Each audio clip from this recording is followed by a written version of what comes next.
This episode of Cape Ann Today is brought to you by The Building Center, setting the standard for quality and service since 1903.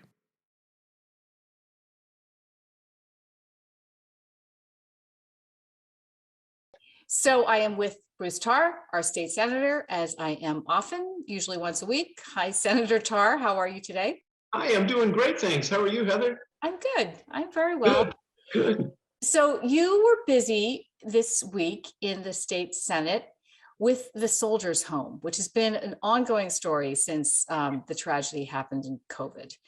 Well, it has. And you know, it should be, Heather, because of what happened there with nearly 80 veterans losing their lives to COVID-19. And as I said yesterday on the floor of the Senate, losing their lives in a facility with our name on it that said Commonwealth of Massachusetts, with our flag flying out in front of it. And we need to continue to talk about this, and it needs to continue to be a story until we resolve some of the issues that led to that tragedy. But before we even talk about that, Heather, I also want to point out yesterday was a very significant day in the Senate because it was the first day that senators were allowed to debate and be on the floor of the Senate without masks. And it's something that we hadn't really thought about a lot, but now the time has come, and there was a certain feeling of liberation in the Senate not to be wearing masks. And of course, as you and I have talked about, the State House is now open after almost 2 years of closure. And so there's a changing environment at the State House. And that was a good environment to have a vigorous debate about the soldiers' homes. Exactly. And I think people feel both liberated and a little exposed, maybe. It's kind of Well, fun. there's no doubt. You know, I think we've learned time and again with COVID-19 that often when we think we're done with it, something new will arise. And so our vulnerability is certainly not completely gone. And we have to approach this incrementally. But certainly, I think we all feel a little bit better about what we've seen with caseloads and infections and the rate of death that we've seen in the last several weeks, certainly. So I think we all feel like we're moving in the right direction, but there's always that little part in the back of our mind that says we don't know what the future is going to hold because this virus has been so unpredictable, particularly with regard to variants. So it was a good feeling, but I agree with you. We were still thinking about how exposed are we and to what. Right. Yeah. Well, so tell us about this legislation with the Soldiers' Home. So as we've talked about in the past, quite a while ago, we actually did a bill to provide money to build a new Holyoke Soldiers home in the city of Holyoke. And that was about $400 million. And in that bill, the Senate actually added another $200 million to begin the process of maybe building some additional homes around the state. And the feeling that we've had is that we have two major facilities in Massachusetts, the home in Chelsea and the home in Holyoke. But all across the state, there are veterans who are eligible for this type of housing and this type of care. And we ought to be looking at how to meet their needs more closer to where they live. And so that bill was all about facilities. It was about saying, okay, let's build a state-of-the-art new facility in Holyoke, which will be compartmentalized to prevent the spread of infection. So dealing with what we just saw with COVID-19, but also something else that's very important, and that is trying to embrace what the Veterans Administration calls the small housing concept. The idea that we have clusters of rooms and not massive warehouse-like facilities so that there's a sense of community among the residents. And that home in Holyoke will be built with that concept. There'll be different communities on each floor so that it won't be just one massive facility without segmentation. That bill is done, and the funding is on the table, and we're working through the process, again, of building a new Holyoke, but also looking at other facilities around the state, particularly here, by the way, in Essex County, where we have a significant number of veterans who could be eligible for this type of care. But what the bill was about that we debated yesterday is equally, if not more important. And it's really about the governance of these homes. And without getting into too much detail, let me touch on just a couple of the important aspects of it. Number one is chain of command. It's trying to make sure that we have a clear chain of command that begins with a newly created, in this bill, Secretary of Veteran Services. a cabinet level position. And one of the things I'm most proud of the things that happened yesterday, and there are many, is that I amended the bill to require that that person be a veteran. So that when someone is sitting in the governor's cabinet, veterans have a direct representative and a direct voice who is someone who has lived their experience. And I'm very pleased that my amendment on that front was adopted unanimously on a roll call vote. But it starts there with the secretary level position and then goes down to other positions in the chain of command, including having an executive director of veterans housing and medical care, someone with expertise that can help with those functions. So under this bill, we wouldn't just rely on folks that are in the chain of command that may not have the experience or expertise with this kind of care, even though they care very much about veterans. So we set up an executive director and then 2 superintendents, one for each home, with those superintendents having to be licensed as nursing home operators, so that we're confirming that they have the skill to run these kind of facilities. Advising them would be regional councils, which would provide input not only from the residents, but from the community. And those 2 advisory councils, in this case, because there'd be one for each facility, would also provide feedback to a statewide council. So the theme here is trying to get much more involvement and responsiveness to the people that are involved in these homes. And I keep referring to homes, you know, historically we referred to them as the soldier's home or the soldier and sailor's home. This bill would change that terminology so that it's not gender biased and biased in any other way, and just call them veterans' homes, because that's what they are. And so another important aspect of the bills, or this bill, is to create an ombudsman, somebody who you can call when something's going wrong and get an answer about how it can be addressed. That's something that was sorely lacking in what we saw in the situation with COVID-19 in Holyoke. And Heather, I sense you wanted to ask a question, so I'm going to stop. No, I don't. I'm just, Okay. The only question I have, or actually as a comment, is all of this is in response to the clear lack of leadership that was the result of the 80 lost lives, right? Well, yes and no. It was clearly prompted by that, but many of the things that I'm discussing have needed to happen for a very long time. And so, like many things, COVID-19 was a stress test for this particular system, and the system didn't pass the test. But the things that I'm talking about are things that many of us have been talking about for quite a while, about needing to happen. So yes, the prompting here, the sense of urgency, was created by COVID-19. But a lot of these have been issues that have been ongoing for quite a while. And the benchmark that I use, the metric, is we should want these facilities to be a place where we would want our loved ones. And that means we should have the very best quality of care. That means we should have the best quality of life. And I also amended the bill to make sure that regulations are promulgated for both of those things, but particularly quality of life and social and emotional well-being, because for the folks that live there, this is their home. And we need to make sure that it's a comfortable environment that gives them the kind of high quality of life that we would want for our own loved ones if they weren't in the military or whether they were. Right. So that's an important part of it. Something else that's important, and I won't go on too long about this, is we require in the bill these facilities to be licensed as nursing homes. So again, we're not going to have them be in this very odd place of not belonging in one silo or another. We are clearly saying they must be licensed as nursing homes, and the Department of Public Health under the bill is required to inspect these facilities twice a year, so that again we have a close amount of supervision and oversight, and we have transparency. And one of the other amendments that was added to the bill yesterday, not by me but by one of my colleagues, was to make sure that the reports that are done to comply with the bill are actually posted on the internet so that the public can see them. Well, I think I asked you this question when the first piece of legislation was passed. Where is the intersection of the state and the U.S. military? who is, it sounds as if the state is 100% responsible for these facilities now. Has that Well, been the case? it's a great question, because the facilities actually involve the partnership of the U.S. Veterans Administration and the state.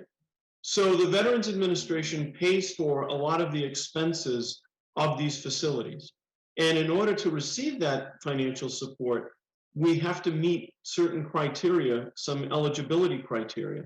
And so, for instance, there are rules about siting and about how close the facilities can be to each other, or preventing them from being too close to each other, and making sure that the right kind of services are offered. Just a moment ago, I spoke about the small home concept. That is something that originated at the Veterans Administration and is devolving down to the various states. As we build these facilities, we want to try to comply with that so that we can maximize our federal reimbursement. So it is very much a partnership where we're using state tax dollars, state resources, but we're partnering with the Veterans Administration and federal dollars to go into them as well. Well, now I'm going to ask you the uncomfortable question, and it's probably a big answer, but you can answer it as much of this question as you like. Where could you, without blaming anyone, can you historically go back and see where the issues, where things began to fall apart in these soldiers' homes, veterans' homes, now called veterans' homes and formerly soldiers' homes? So that is a very large question, and which would get an expansive answer. And one thing I would point out is that there has been an exhaustive study done of what happened in Holyoke. It was led by former United States Assistant U.S. Attorney Mark Perlstein, who actually I know.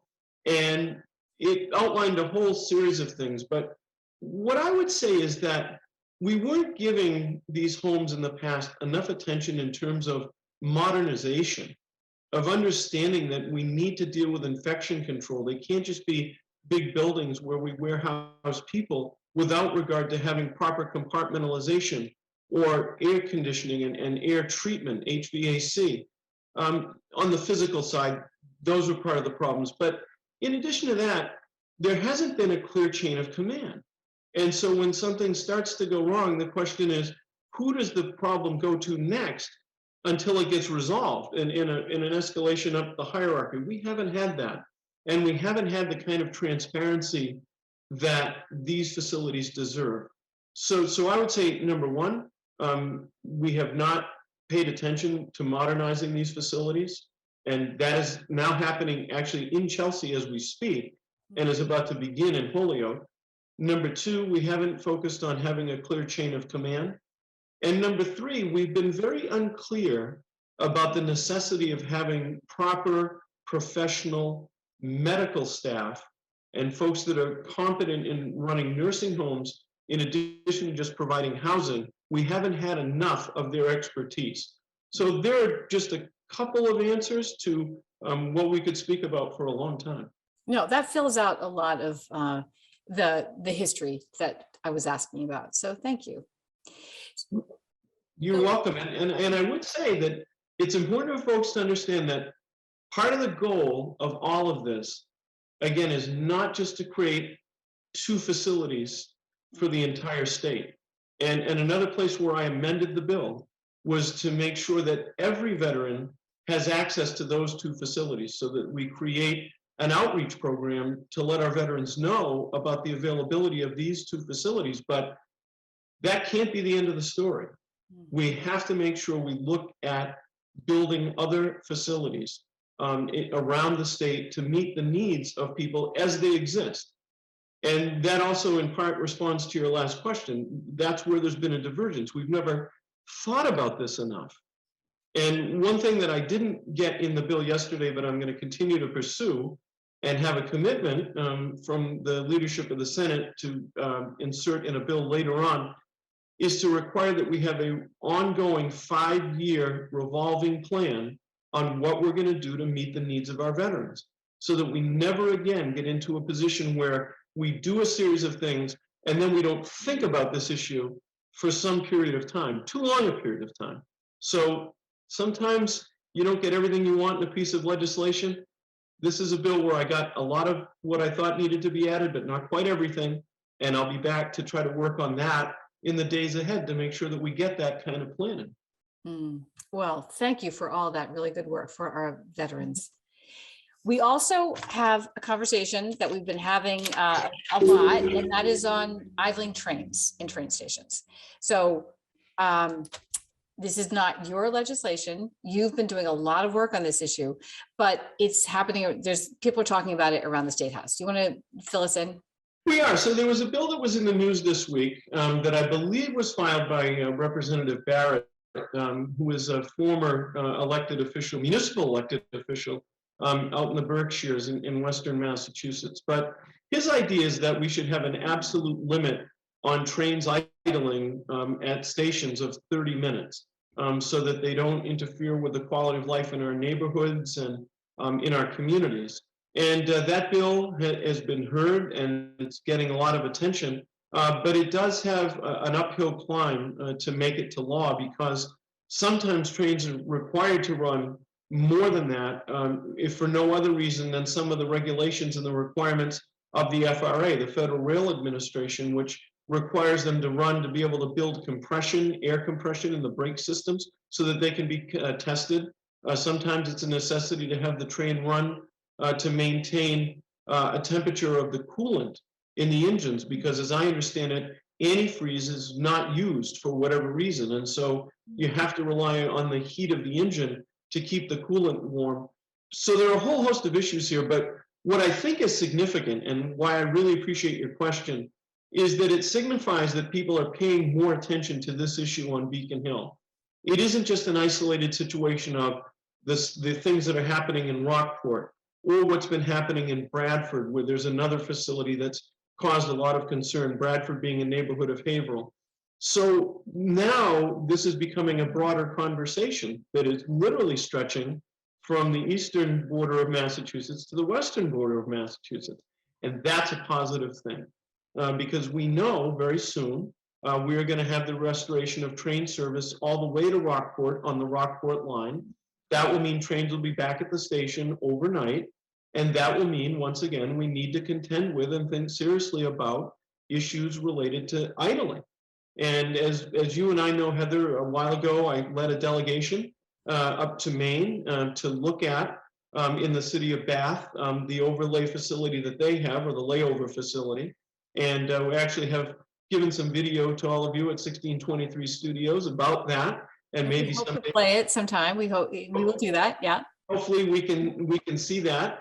And that's one way to address the issue, is to create a containment facility, which seems to be working very well, actually, in Bath, in a residential neighborhood. So that's one way of addressing it. It certainly would be nice if we could legislate just a simple edict that says you can't idle the trains for more than 30 minutes. For a variety of reasons, I'm not sure that's workable. I don't think it is. But it means that we are really giving serious scrutiny and attention to what is an important issue. Again, not only for the community in Rockport, but we've seen it in Gloucester with the temporary accommodations that needed to be made while the bridge over the Annisquam was being repaired, but also in so many other locations. And in public life, sometimes you need the numbers. You need to build a coalition. And I think that coalition is starting to come together. And that bill that was filed relative to the 30 minutes is evidence of that starting to take place. Well, I really hope that we can play the video that you made in Bath, Maine. I know you took Rockport officials with you. I think Mitch went with you.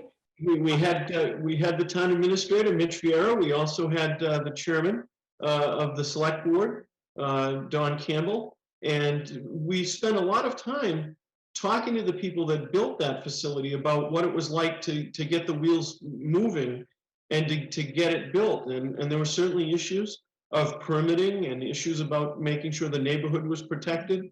There were issues relative to wastewater and water coming from the facility itself and how those needed to be treated. So it isn't a simple solution, but in that particular case, it's a very effective solution. Well, I know all the answers will be in that video, and we're going to find a way to play it for people. Well, I don't know if we want to raise expectations and say that all the answers are, but it's certainly an interesting concept and one that has a lot of relevance, I think, to the situation we're facing. Yeah, well, it might not be winning any awards, but we'll try to get it played. Okay. So thank you again for Appreciate being with us, and we'll see you next week. We look forward to that. We'll see you next week, and hope you have a wonderful Cape Ann afternoon. I always enjoy seeing the background through the windows there at your home/studio, and it always reminds me of how lucky we are to live in the place that we live, and how lucky we are to be served by a resource like 1623 Studios. So thank you, and have a great day. Okay, you too.